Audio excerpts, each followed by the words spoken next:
Good afternoon, everybody. It's Steve with Real Progressives. The smile is gone today. The frown is back. And the reason the frown is back is because there's so much lack of information out there. Or actually, there's tons of information out there. But there's just a lack of willingness to consume it. There's a lack of understanding. And I want to talk about this concept of tying taxation to spending programs and why it is such a bad idea. Okay? And I want to start with a message on Twitter. Author, journalist, writer, Doug Henwood, who writes at Jacobin Magazine, has written a bunch of books. Normally, he's a guy that you can find a lot of common ground with. He's written a lot of really good things. He's done a lot of really good things over the course of his career. But one of the things that he hasn't done is taken the time to understand how federal finance works. And he and a bunch of his cronies have taken aim at modern monetary theory, and now they've started denigrating Alexandria Ocasio-Cortez included for her embrace of MMT. And what they're pointing out is this MMT helps the kids, the liberals, avoid the necessary class warfare that is required so that we can bring about this fair structure, right? Their claim is that by ignoring the taxation today, it allows us to avoid a class warfare.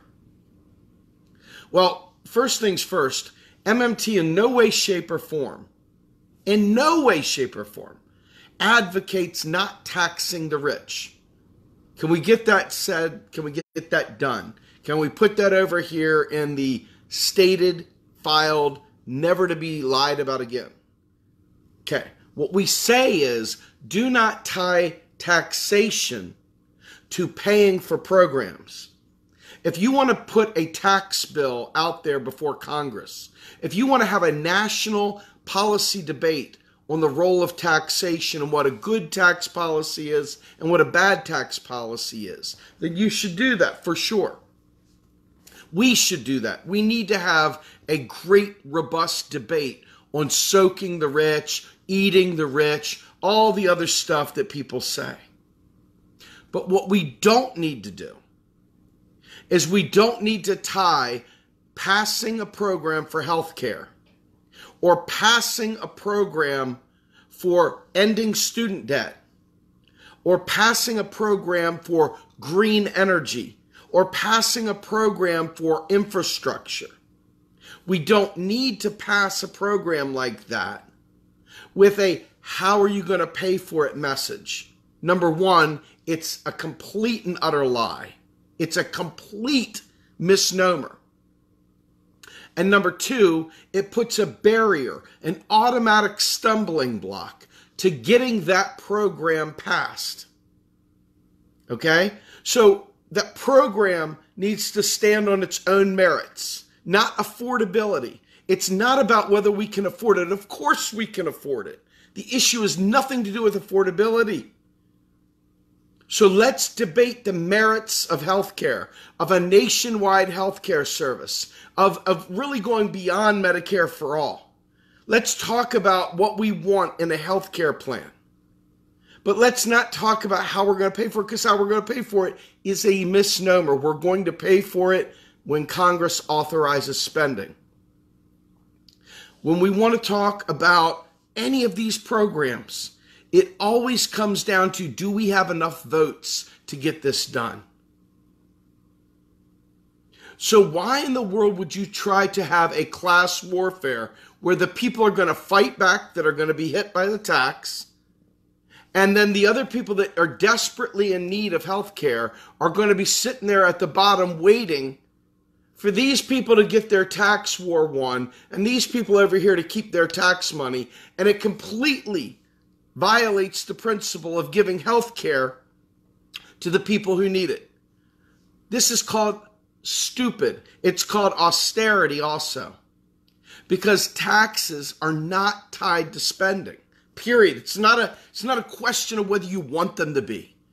It's not a question of whether you'd like them to be. It's not a question of what mama said. It's not a question of what your professor said. This is a matter of simple operational reality. There has been a series of things that our government has told us going back to the beginning of time that they have said with the intention of being able to control our impulses, to be able to control our desires, to keep a lid on us asking for more than they want to give.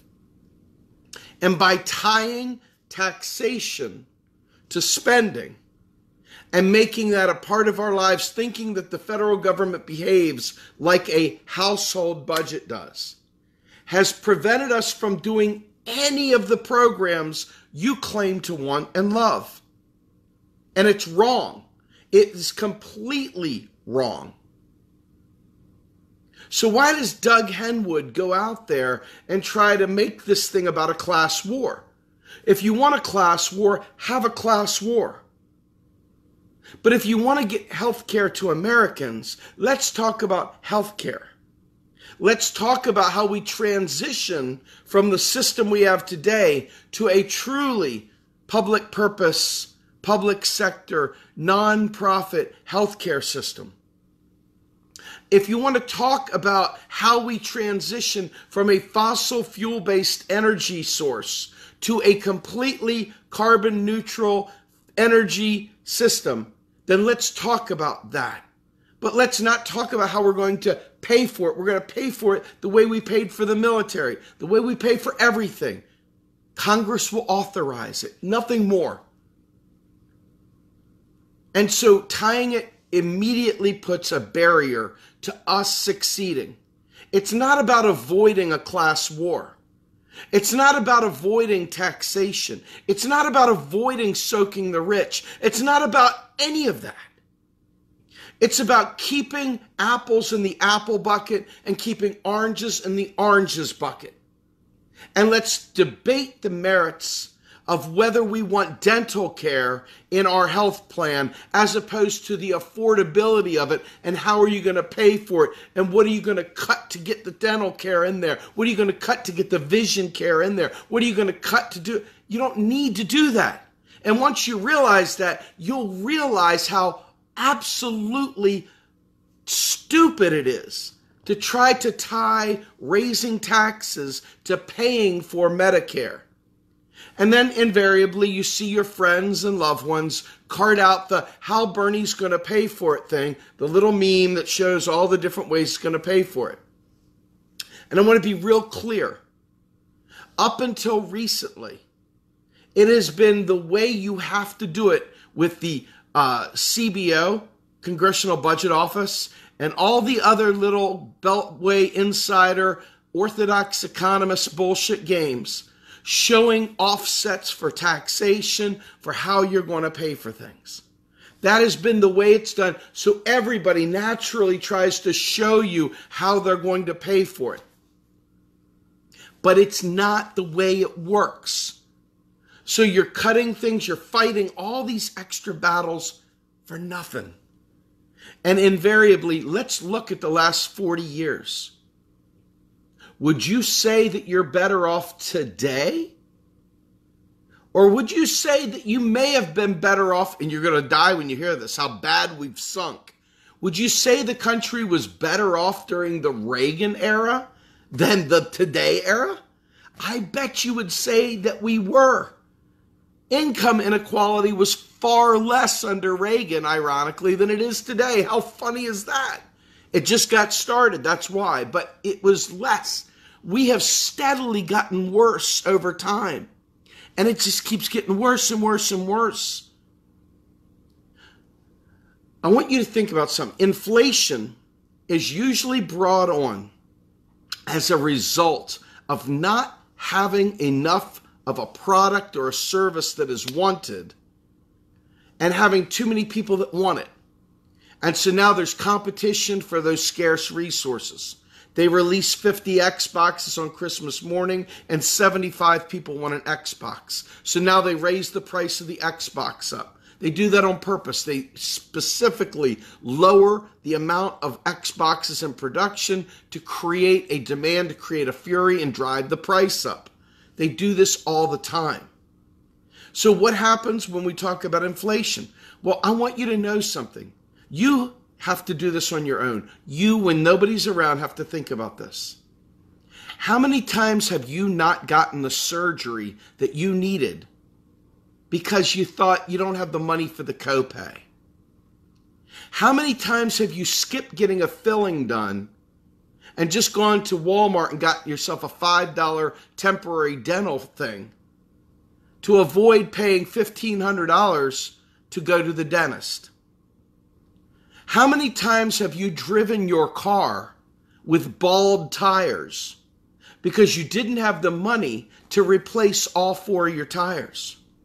How many times have you gone to get your brakes repaired on your car, but said, nah, just replace the pads, don't get the rotors, even though the rotors are down to the nub and could break at any time?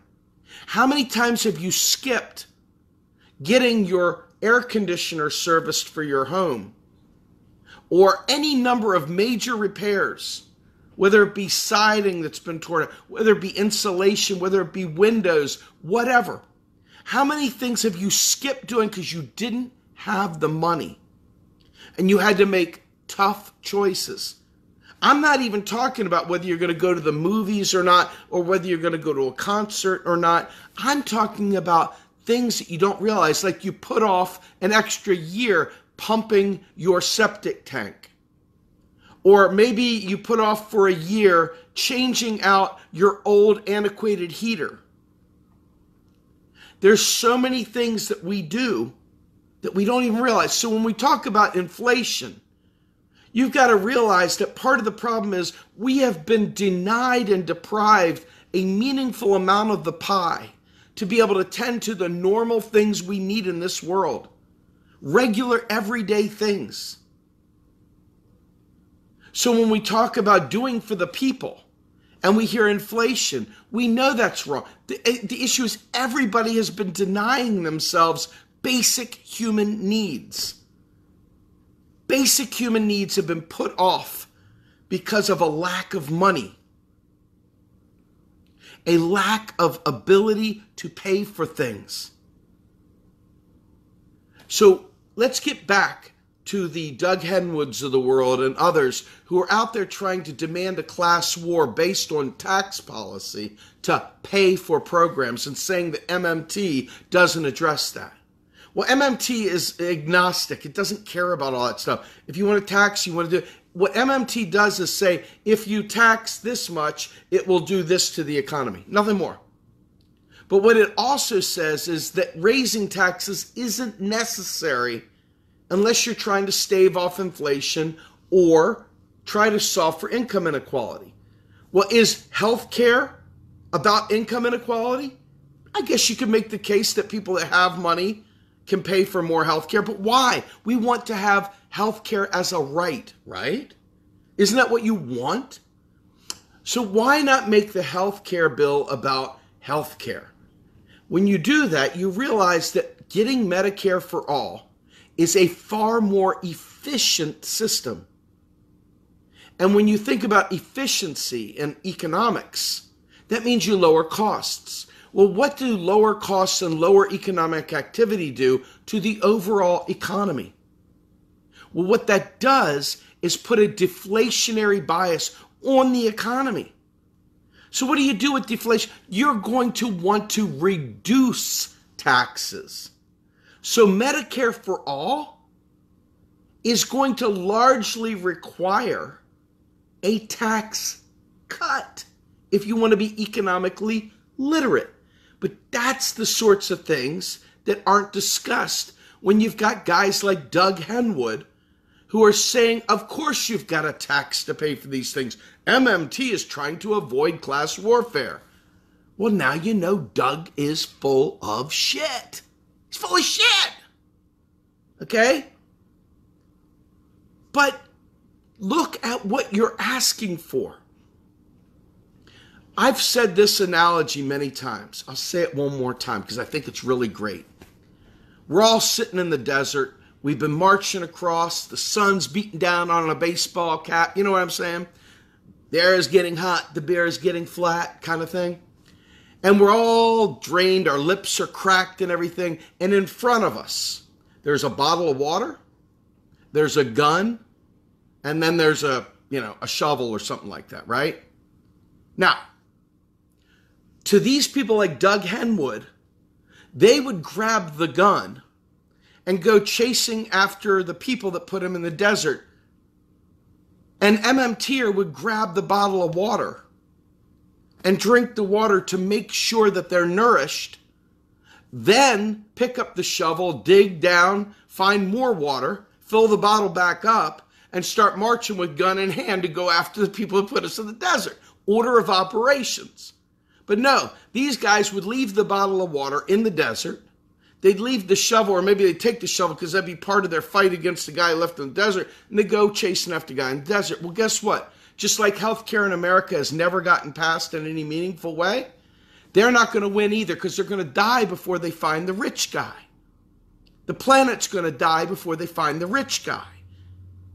And so we all end up losing in their quest for this class war to tie it together with paying for programs. This is not hard to understand. You just got to be a winner and the opposite of a loser to realize this. It's that simple. But if you're not a winner, if you choose to be a loser, and you want us all to die in your quest to eat the rich before you serve the poor, well, then you follow the Doug Henwood method. And you pick up the gun and you leave the bottle of water on the ground in the desert, march off 20 paces, fall over and die. This is not hard.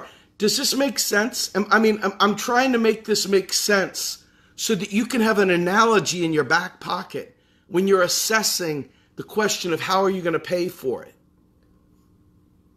How we're going to pay for it is an irrelevant question. It is absolutely irrelevant. The government neither has money nor doesn't have money. When it spends, every time it spends, every single time it spends, it creates new money. It's not like, what are you going to do, print more money? Every single time it spends a new dollar. Whether it be for Social Security or whether it be for bombs. Every single time the government spends money, it is a new dollar. Not sometimes, every single time. And then every time it taxes, it deletes those dollars. So it's a cycle, a circuit. If you spend more money, then there'll be more money in the economy, and the economy will thrive as long as there are goods and services to be purchased in the dollar.